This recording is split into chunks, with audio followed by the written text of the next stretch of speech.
Jonathan Ellsworth, thanks for being here.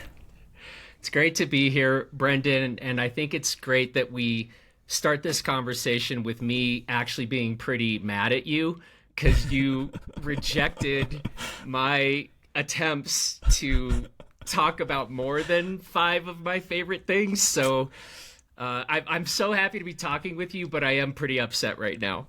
This is episode 12, and so far, I gotta say, you were the most high-maintenance guest we've had so far on this podcast. Which I didn't expect. Well, I love so much the concept for this podcast. It has been sheer torture. I'm not even kidding. You refuse to honor it.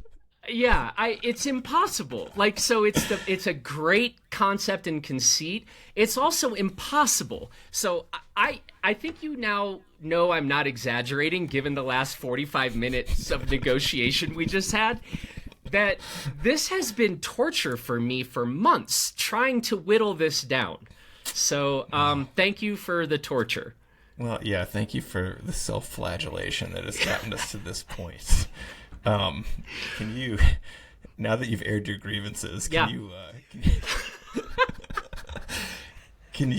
tell us a little bit about who you are? Sure. So for the last 15 years, we just turned 15.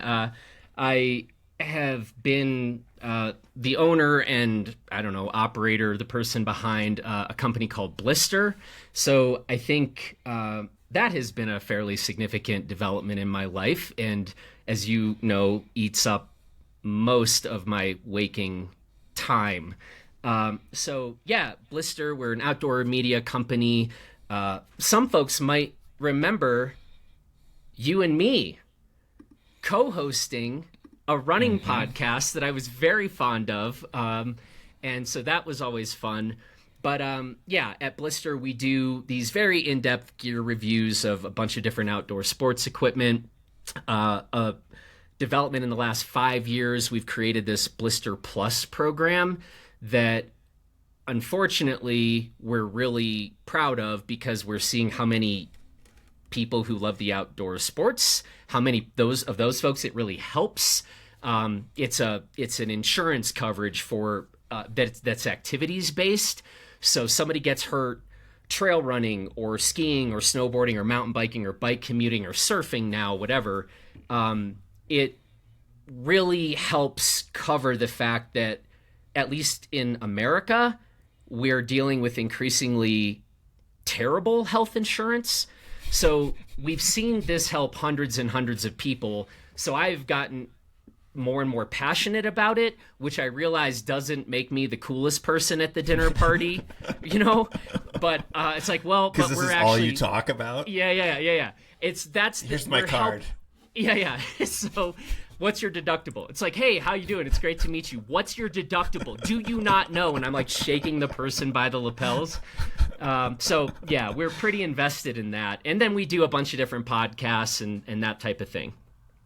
Yeah. I remember we met in 2013 or 14, early 2014. Yeah, and I'd never heard of Blister, and you and I sat and chatted for like an hour at the Outdoor Retailer show. I remember it. The rest is history. Yeah.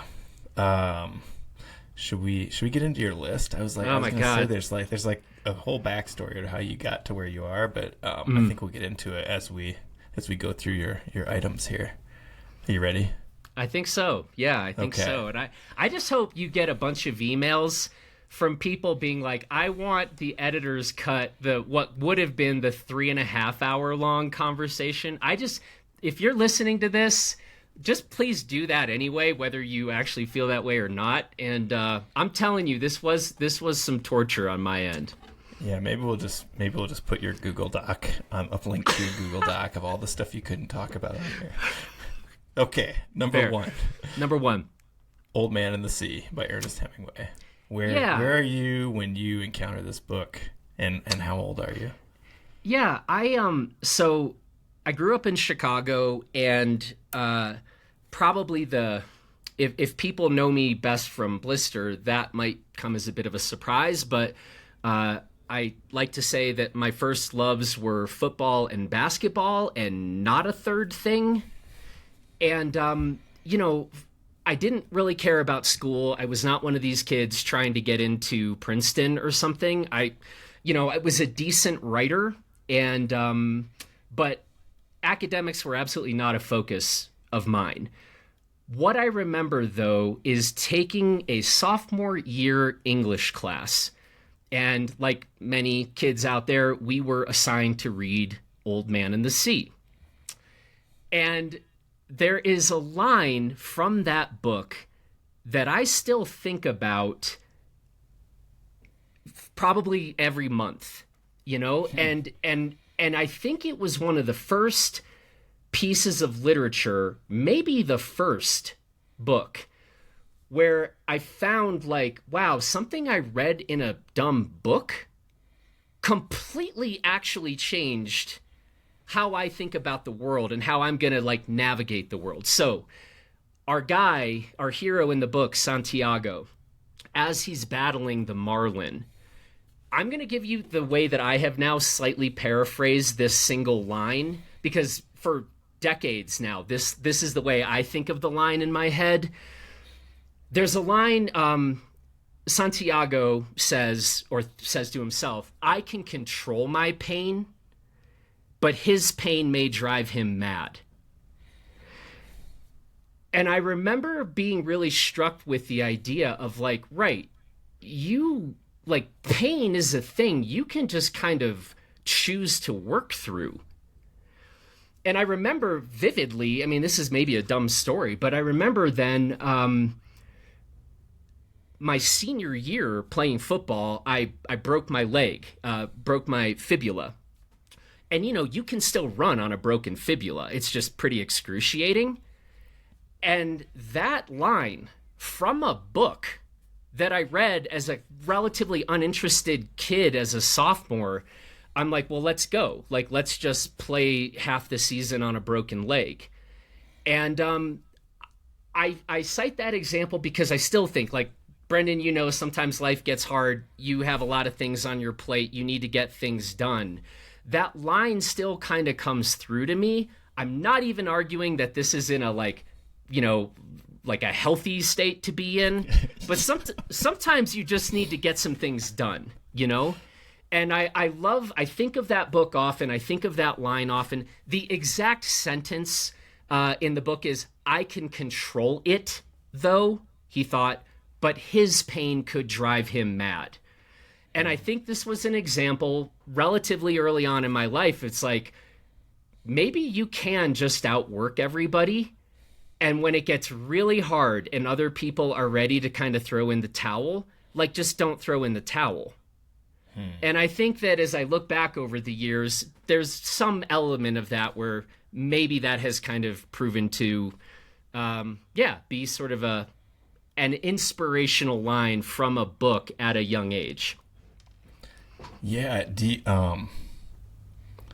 you think you still look at things through a competitive lens? Like, a billion %, yes. Really? Okay. That's interesting. I remember when we first met, I just remember that I was like, this guy really hates this other media company.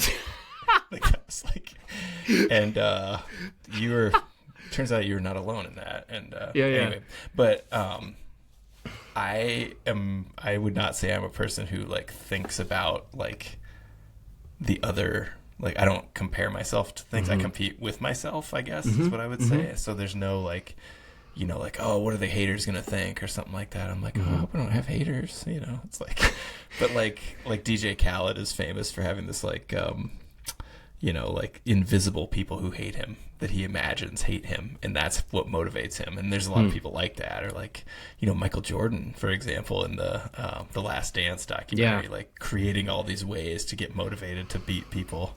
That's interesting. I didn't know. Now, wait a second. Yeah, go ahead. I wouldn't say like the Jordan thing, right? The fabrication of false, the fabrication of these like false slights or something. I don't think I do that.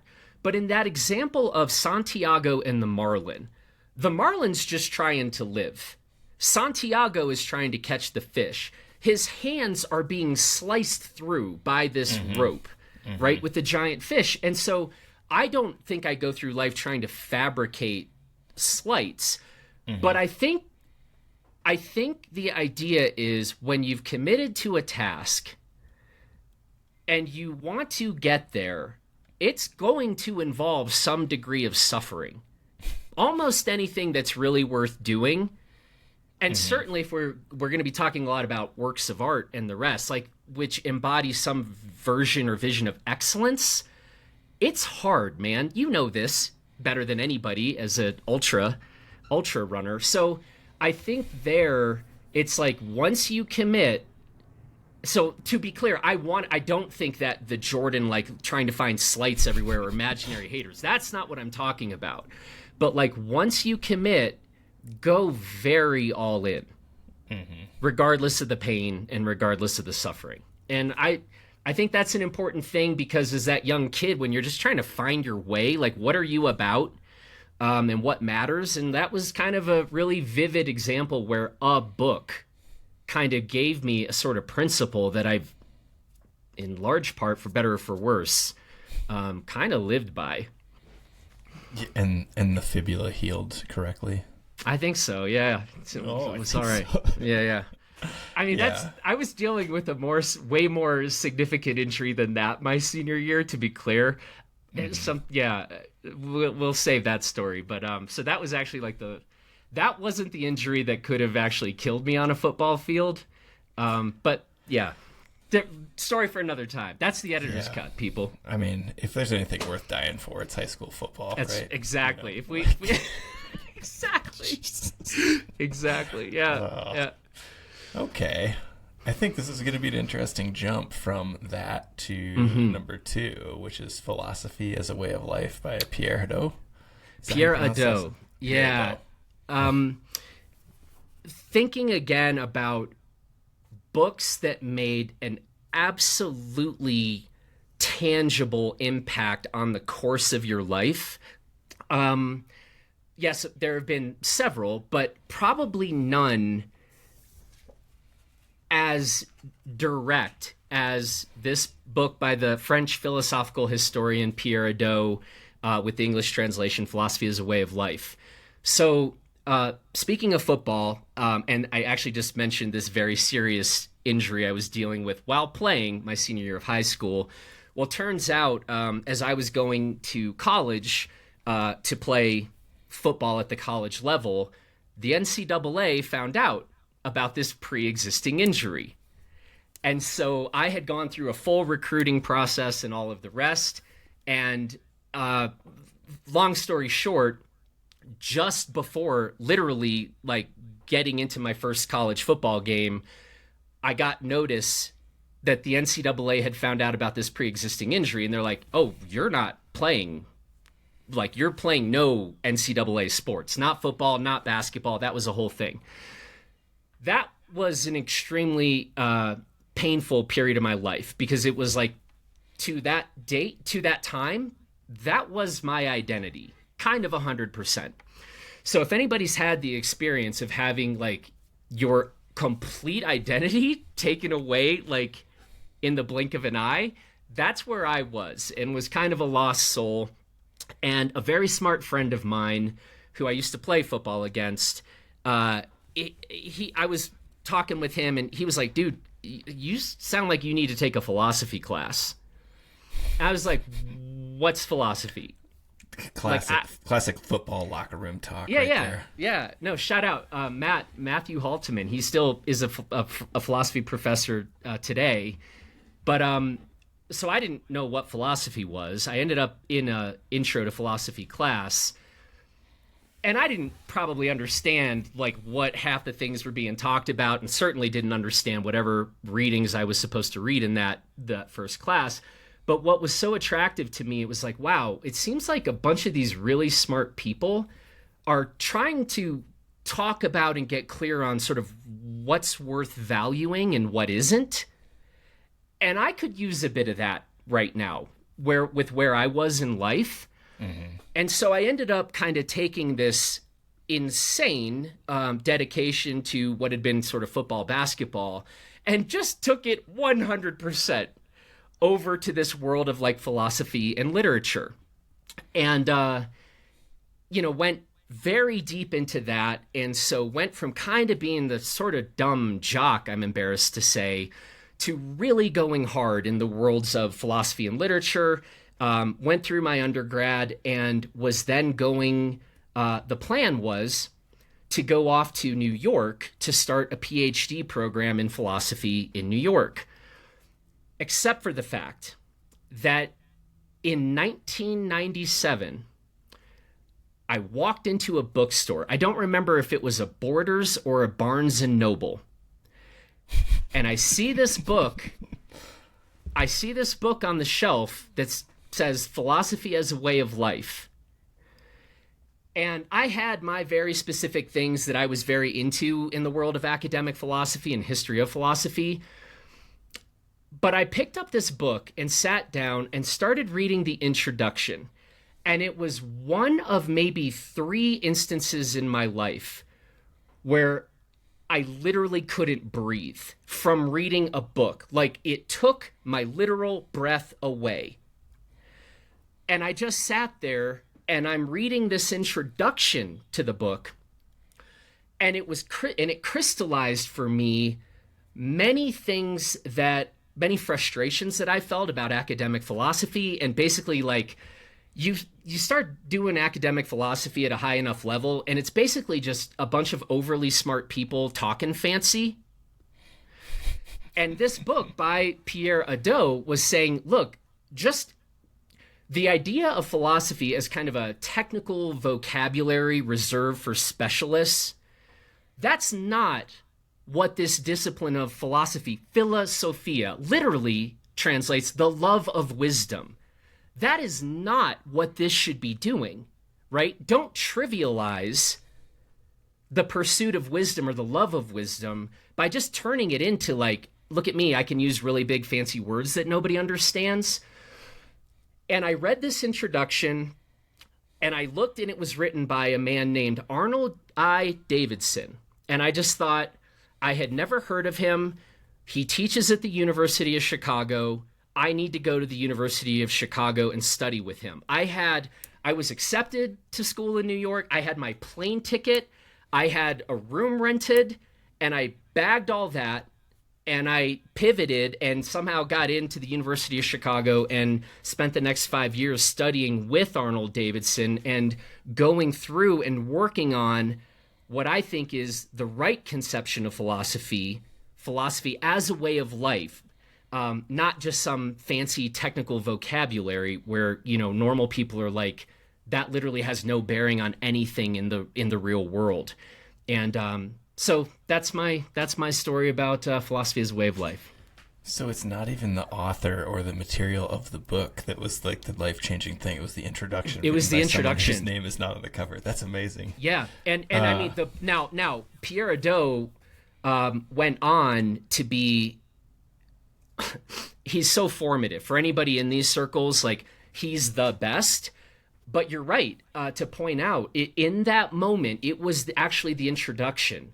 But then I went on and like read the entire book probably within 3 days. And so it was Hadot, but Arnold Davidson unlocked and introduced me to Hadot, and that absolutely changed the course of my life.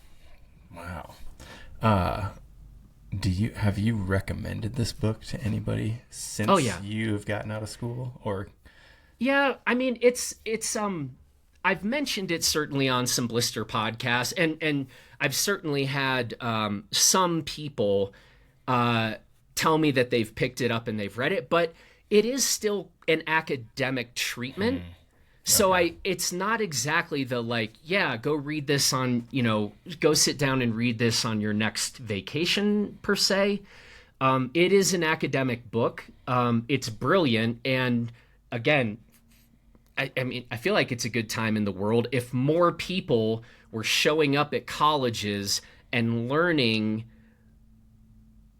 what's worth valuing and what isn't, and sort of understanding why I think philosophy is still one of the most fundamental disciplines, one of the best things that a person can spend some of their formative years studying, I think the world would be in a much better position. But I don't tend to just like hand it out for everybody at Christmas, you know? Yeah, I was going to say, do we have TikTok philosophy influencers? Or I don't know. It's a great question. I don't know. Who knows? That's interesting. I have a friend who we were talking about, all the books on how to write, like Bird by Bird, Draft Number 4, Stephen King's On Writing and all that. And he's like, he mentioned this like 3 years ago. And he's like, yeah, this, he mentioned a few of these books. And I said, oh, are you interested in writing? And he goes, no, I think it's just a great way to read like accessible philosophy. It was these writing memoirs and how-to books. And it was interesting to think about him in that way. That he has since become a little more interested in writing, but fascinating that that's the way he went into it. Yeah. Big left turn. Number 3 on your list is a movie called Pulp Fiction, which came out, I think, in 1995, if I remember correctly. Yeah. I mean, this is you forcing me into an attempt to try to do things a bit chronologically. So this was not in my original, order for these things, but, no. I actually like the fact that we're going from Pierre Hadot to Tarantino.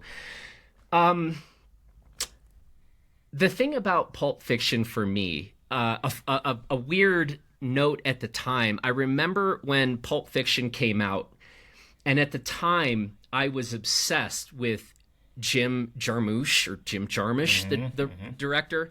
Absolutely loved him. And I think maybe there's a few people that can remember this, but at the time, it was like Tarantino was starting to get pretty big, quite a lot of buzz and the rest.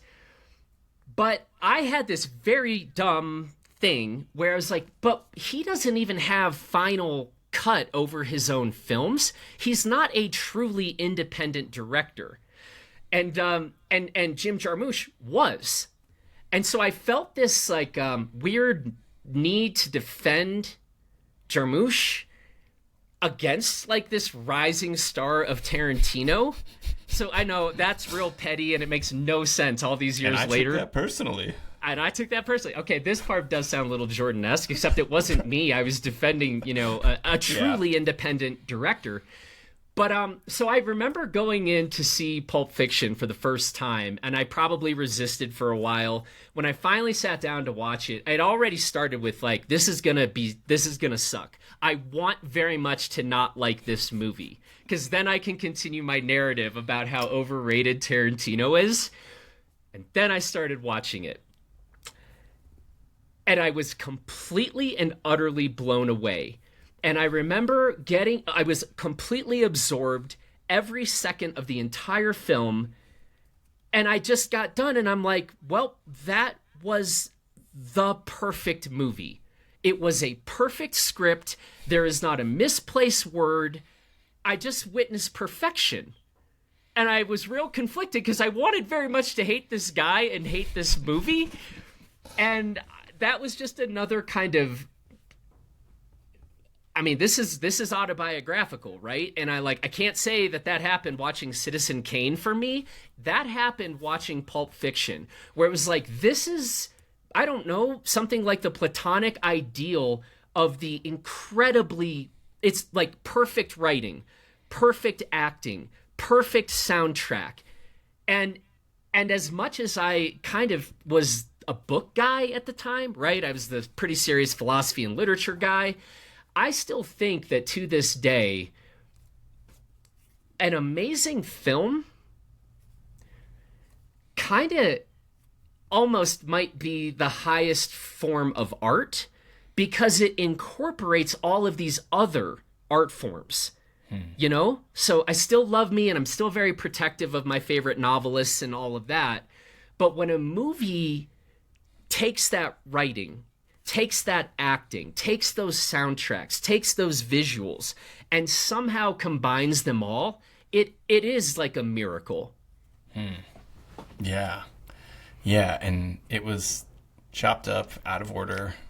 Yeah. Which was a new thing to me as a I think I was 16 when it came out. I remember I was staying at my buddy's house, and his parents came home from a date, and they'd gone and seen it, and I said, how was it? And his dad, who was my optometrist, was like, top 5 all-time movies. And that was the first time I'd ever heard anybody say something like top 5 instead of it was my favorite movie of all time. I thought, oh, wow, that's a really great way to think about things. You never have to commit.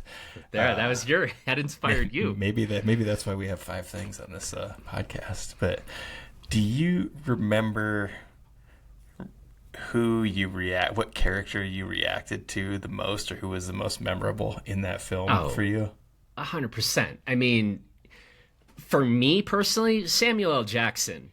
Yeah. I mean, that's just the greatest. If you burn down every film in the history of everything, I might be like, we have to save Samuel L. Jackson's performance in Pulp Fiction. It's unbelievable. It was just in the moment watching that. You're just like, this is not human. This is of another world. I don't know. What's your answer? Yeah, absolutely. Samuel L. Jackson. Now I can't remember his character's name because I think he only identifies Jules. himself as... Jules. Yeah, Jules Winfield. Yeah. That's right. Come on, man. He does say at one point, my name's Pitt and your ass ain't digging your way out of it or something like that. But yeah, no, it just like introduced him to the world. And I have loved many things he's done since then, but that is such a fantastic character. Yeah. I can't imagine watching him act those scenes and being someone working on the set who had never heard of him before and just being like, oh my God, this is amazing. This character is like, do you have a second favorite Samuel L. Jackson role? Great question. I mean, nothing like that. Nothing that is like the close second, but I mean, what's yours? Mitch in The Long Kiss Goodnight. Do you know this movie? Yeah. That's where he's like Gina Davis's sidekick, and he's just like a total. Oh, he's amazing. I mean, I just love him. What's the Samuel L. Jackson performance I don't love? That list is at 0. I'm always in. I'm always in watching him. Yeah. So, and he kind of, he doesn't exactly. You never forget that it's Samuel L. Jackson. So, I mean, like, that's probably why, you're like, that's a good point, right? Yeah. He's not like, oh, he completely became this other character. Not really. Yeah. Like he never gained 80 pounds or lost 60 pounds for a role and like completely changed himself. Yeah. Yeah, that's fantastic. Yeah, that's an incredible movie. Just blew my mind as well. What do you have as this torturous freaking game you're making us play? Have you talked about your number one? I think maybe if I get to 100 of these, I might do my own. I might have somebody interview me and do my 5 favorite things. But I'm not really interested in talking too much on this. I think it's more fun to introduce people to other people that I know who I think are interesting. So, well, we know the answer. We know the answer is Heat anyway. No, I'm just kidding. I'm just kidding. But I really enjoyed a podcast you and I did some years ago where we just went off on the glory that is heist movies. Yeah. It's funny you should say that because I'm actually wearing a sweatshirt that has Mookie from Do the Right Thing on it right now. Anyway, let's go to number 4. Picasso's Don Quixote. Yeah. I told you I was going to insist on bringing, if we were going to do this and you weren't going to let me do what I wanted to do. Michelangelo's David is the greatest single piece of art in the history of Western civilization. That is what I want to say here. I have gone 3 times to Florence to pay homage and to visit Michelangelo's David, and I would be happy to do an hour just making this case to Philistines, like Brendan, who disagree. So I really, really wanted to talk about Michelangelo's David, but I'm not allowed to. You just did, dude. Okay, cool. Don't cut that out. Yeah, the most sublime artistic experience of my life. Like, walking through and standing in front of that sculpture. Look it up, understand the reasons, or just go for yourself. Don't be swayed by Brendan. But what we're actually going to talk about is Picasso's Don Quixote. One of the things I think I just love about this is it's bang for your buck. I love Don Quixote, and to get another amazing artist giving a rendition, and this was commissioned, by the way, on the 350th anniversary of Don Quixote, so that's kind of the backstory or context here. But Picasso's take on Don Quixote is so good, and I went out as a very, very poor, like really poor grad student, forever ago. And I bought what for me was a really nice print of Picasso's Don Quixote. And I probably, with the frame, it probably came to like $200 all in, which at the time, I mean, like, yeah, that was a big deal. But you weren't that poor. Well, I just probably didn't like. Like, you donate plasma to get that? Come on. Yeah. Give me a break. That felt like. Yes. I mean, that might as well have been like $6,000. Like. But I was like, I loved it so much, and I got this nice frame, and like that same frame, that same print still hangs in my house today. And in fact, when I'm at my normal desk, not where I record podcasts, but at my normal desk, it's on the wall, and it is what I still look at every single day, and have done that since, forever ago when I was a very, very broke grad student. And I remember asking at some point, I was like, are you allowed to be like an adult and still like the kind of centerpiece artwork in your home is a thing you bought when you were like below poverty line student? So I actually asked the great artist, Jeff McFetridge, whose work I love. He's become a great friend. I love Jeff and I love his work. I actually asked Jeff this question. I was like, Jeff, I still have this. If this is like, dude, you can't do that, like, I will take this down and figure something else out. And Jeff was like, it should absolutely continue to hang there. This means so much to you. It's a wonderful piece of art. And that is my story with Picasso's Don Quixote. And I do still look at it literally every single day of my life. Yeah, when you say that, I'm imagining like some of the posters my college roommates had up on the walls. And yeah. No, you probably shouldn't. But right. But they weren't this. Can you like talk about why? Like, why was it so impactful for you then? And why did you feel like you had to have it? Like, as opposed to, I don't know, groceries for like the next 2 weeks? Yeah. I mean, again, it's kind of that 2-for-1. So you have the modern master in Picasso. And I think I always love it when you have sort of a goat in one arena paying homage and paying respect to a seminal work in another arena, and you get all of the beauty, I think, that comes in the novel of Don Quixote and what that character represents, right? And on the most basic level, this person who, I mean, one of the most famous big dreamers in the history of Western literature, right? Delusional, maybe. Big dreamer, absolutely. And so there is that idea, I think, of like be inspired to do big, audacious things. And the rest of the world might very much call you crazy.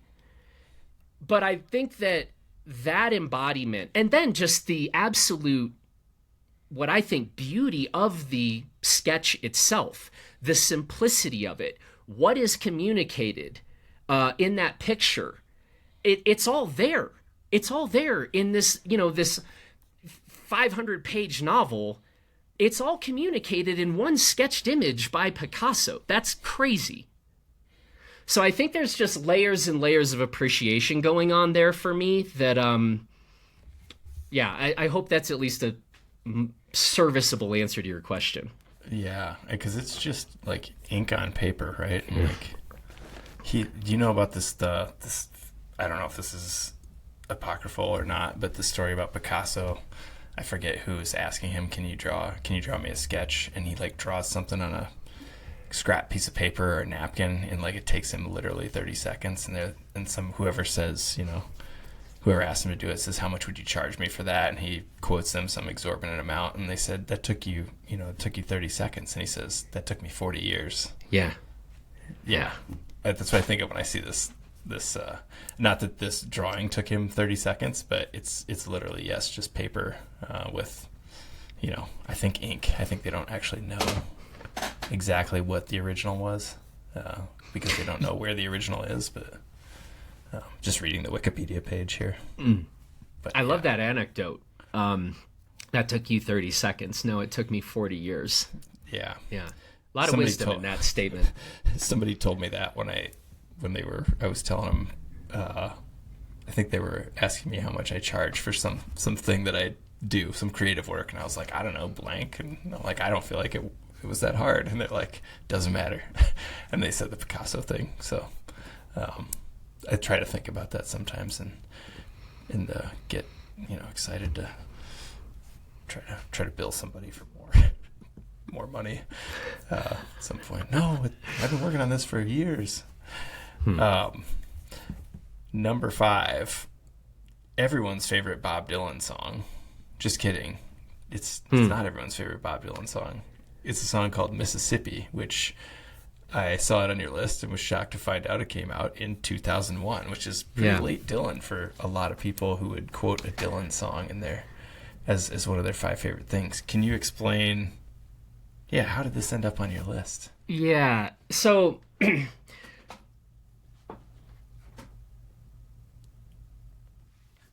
if Michelangelo's David, I think, is the greatest piece of art in Western civilization, Bob Dylan for me is my number 1 musician, like with a bullet. And that's hard because you and I all share a love of hip hop. And like, so we're in I can't really square like that there's this whole other genre that you and I could talk for a very long time about. But Dylan for me, the thing I always say is just Dylan is Shakespeare. Like Dylan came along, and in the way that when Shakespeare arrived on the scene, every single author after Shakespeare was kind of working in the shadow of Shakespeare. That's very much how I think of Bob Dylan. And you might hate his voice, and that's totally fine. Like, I don't care to try to convince you otherwise. But because I hated Dylan's voice too when I first heard it. And I had a literal, like, Apostle Paul, like, conversion experience on the road to Damascus where, like, the scales fell off my eyes. I remember vividly. I was driving back in the back of a friend's car late at night listening to, I think we were listening to Blood on the Tracks, and I went from making fun of my friend Phil for liking Dylan because he had the worst voice I'd ever heard to, like, it literally was just an instant conversion experience. So Dylan means a ton to me. And Mississippi is not actually my favorite Dylan song. That would take a very long time to kind of work through that. What I will actually propose, though, ironically, is that what might be my favorite Dylan song is actually not a song. My number 1 might actually be Dylan's spoken word poem called Last Thoughts on Woody Guthrie. And if you're not familiar, folks, just look it up. It's breathtaking. And I think for anyone involved in creative endeavors, if and when you are feeling kind of hopeless, go please check out Last Thoughts on Woody Guthrie.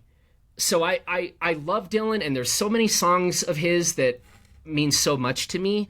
But if we had to whittle it down to one thing, it might actually be, for me, Last Thoughts on Woody Guthrie. Now, we're going to talk about Mississippi. Look at you just trying to stack this list with way more than 5 items. Yes, because I told you, this is payback, because you've tortured me for months trying to think through this. This is the reason I want to talk about Mississippi. On the one hand, you're right. Like when people bring up Dylan, rarely does it get into, I mean, granted, this was now 20 some years ago, but it is certainly of the more recent Dylan, right? There is a stanza in Mississippi that I have said, like, when I die, I don't actually think I'm going to have a tombstone, but there is a stanza from Mississippi that is exactly what I would want on my tombstone. And I think about this all the time. And so chronologically, I know we're supposed to be organizing this chronologically. Yeah, the song came out. I first heard it right when it came out, the day it came out in 2001. But this is still the thing. I have not come across anything that I would rather have on my own tombstone than this stanza from Mississippi. And it goes like this. Let's see if I do this right. Well, my ship's been split to splinters and it's sinking fast. I'm drowning in the poison, got no future, got no past. But my heart is not weary, it's light and it's free. I've got nothing but affection for all those who've sailed with me. Yeah, that's a good one. Yeah. And I just think at the end, if you've got a few moments before it's lights out, that line in particular of, I've got nothing but affection for all those who've sailed with me, I love it. Yeah, way to make this just all the way to the end of the, let's talk about your chronological order of experiencing these things, where you're like, yes, this one is death. My deathbed. Yeah, your deathbed. Literally on my deathbed. That's fantastic. Like, you've been listening to this for, what, I guess almost 25 years now. Almost 25. Mm-hmm. Where were you when you first encountered this? So the craziest thing about that question, this album was released on 9/11. So I remember vividly being in my apartment in Chicago at the time and had turned on, I had been called by a friend or something and was like, dude, New York is being attacked. And like many people that day, we were just all glued to our televisions in horror, trying to figure out what was going on. And I had gotten this album. And so I was listening to it. And so now that day, Mississippi was not the song that immediately made the impact to me. I've told you this anecdote. There's a song called High Water on that 9/11 2001 album called Love and Theft. And High Water has the lines, high water's rising, the shacks are sliding down, folks lose their possessions, the folks are fleeing town. And I am sitting there listening to this, literally watching the Twin Towers fall. That's the most surreal art experience of art I've ever had in my life, no question. So absolutely insane kind of fact about the release date of that album. But yeah, I mean, I was obsessed with that album when it came out. It was Dylan had maybe some misses prior to that, and it was like with Love and Theft, he was back. And then I love the stanza that I quoted as a kind of, and I very early on I was like, my God, that's the tombstone. That's what you write on your tombstone. My ship's been split to splinters and it's sinking fast.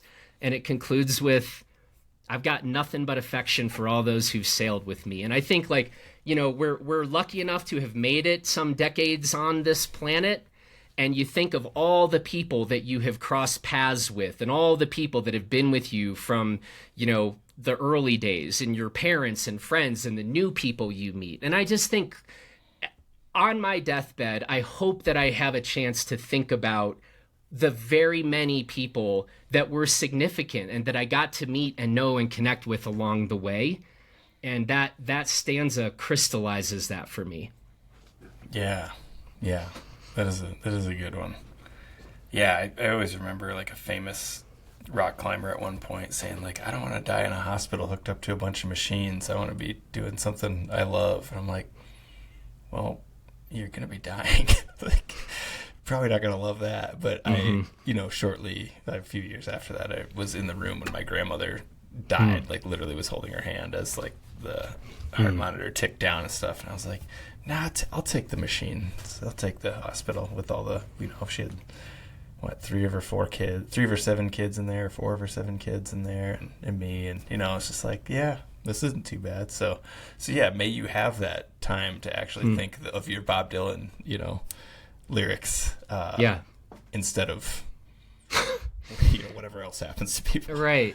When, you know, and it's true, like we do, like whether it's skiing or mountain biking, like we do a lot of things that, it happens all the time in our kind of global communities where people meet abrupt ends, you know, doing these things. And we're actually recording this on the day we lost one of our dear friends in a backcountry ski accident 2 years ago today. And so, you know, I live in Crested Butte, and I think like a lot of mountain town communities, that is absolutely a part of life in these communities, the people we lose. And so, you know, the end, I think, stays close to us. You know, the losses are real. They're more a part of a life maybe than if you were part of certain other communities. And so, yeah, for better or for worse, I have the opportunity to be reminded of that Mississippi stanza not infrequently. Mm-hmm. Boy, I think we better not end on death here. How are all these things and some of the other things that we had to narrow your list down from? How do they inform what you're doing now for work and how you are approaching things on a, maybe not a daily basis, but like a yearly, like how you're going through the world? Yeah,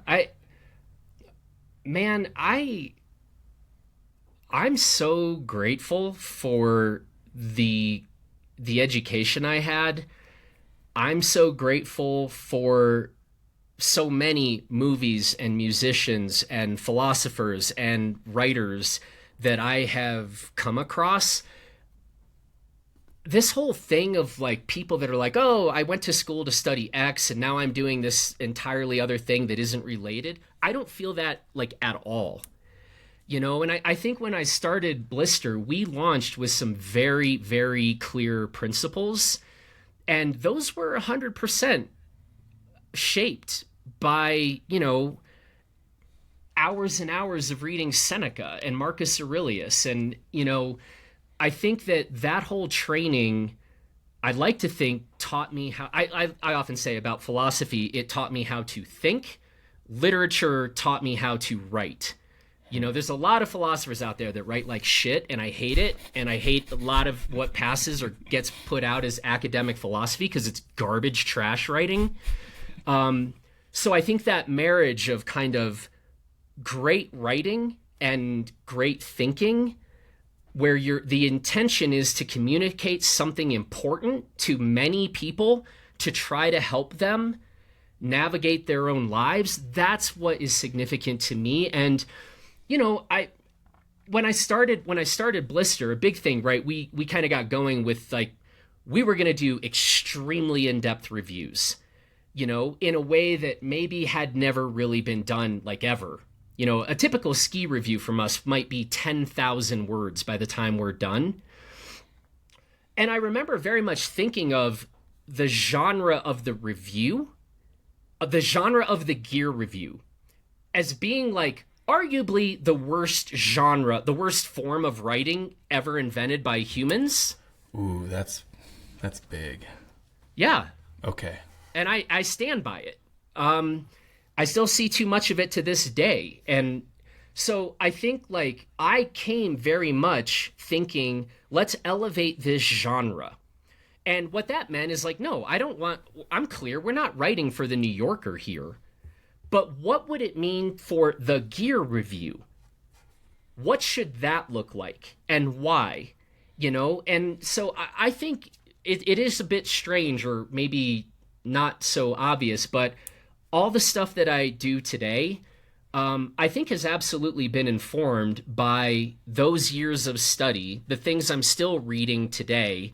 I think one of the very great things is you watch a film or you read a book, and that actually, in the most surprising way, come and inform maybe a podcast question I'm going to ask, or a certain topic that I want to write about, or, you know, so I think like, my God, people, like, isn't the point that each day we ought to just be is like really extremely curious and open to learning from, whether it's, you know, by revisiting, you know, Picasso's Don Quixote or watching Pulp Fiction. Maybe it's just a note of inspiration.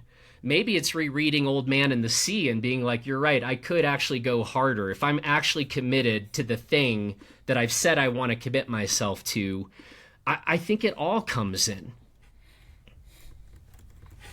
That's a fantastic place to end it, I think. I wanted to challenge your gear review thing with like Home Depot reviews, but I think we should just end it here. I think those are the worst genre of writing maybe ever. I mean, aren't those kind of gear reviews?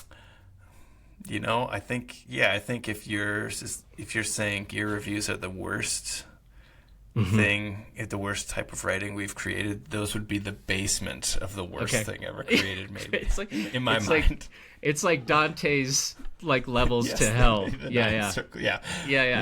Perfect. Okay. Awesome, man. Thanks so much. This was super fun. Dude, it's always fun. Whether we are recording something on tape or just having one of our off-the-air conversations, I appreciate every single conversation I ever get to have with you, even the ones that put me through months of torture. So always a pleasure. You know, I apologize again. Okay? All right. Thank you. We're going to end it now.